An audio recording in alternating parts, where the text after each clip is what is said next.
নমস্কার বন্ধুরা। ভারতের উত্তর পূর্ব অংশে এটা একটা খুবই ছোট অংশ এবং চায়না এই অংশের ওপর খুবই ইন্টারেস্টেড।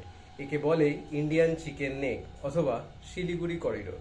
এটা 60 কিলোমিটার লম্বা এবং মাত্র 22 কিলোমিটার চওড়া, আর এটি পশ্চিমবঙ্গেই অবস্থিত। কিন্তু প্রশ্ন হচ্ছে, চায়না এতে এত ইন্টারেস্টেড কেন? আমরা অনেকেই জানি ইন্ডিয়া এবং চায়না অনেক দিন ধরেই লড়াই করে চলেছে লাইন অফ কন্ট্রোলের ওপর।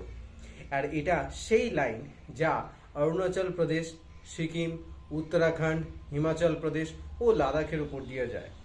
প্রায় এই অংশেই টেনশন বাড়ে, তার কারণ এই দুই দেশের কাছে এই ক্লিয়ার আন্ডারস্ট্যান্ডিং নেই ইন্ডিয়ান চায়না বর্ডার নিয়ে।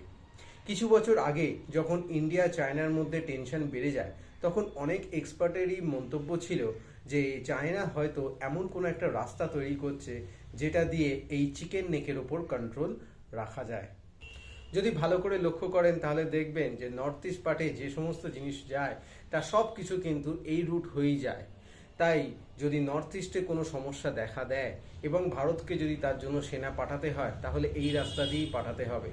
আর চায়না যদি এই লাইনের ওপর কন্ট্রোল নিয়ে নেয়, তাহলে কিন্তু ওরা নর্থ ইস্ট পার্টকে ভারতের অন্য অংশ থেকে বিচ্ছেদ করে দিতে পারে। তো সেই জন্যই ভারতের কাছে এই চিকেন নেক অংশটা বা শিলিগুড়ি করিডোর অংশটা খুবই গুরুত্বপূর্ণ। নমস্কার।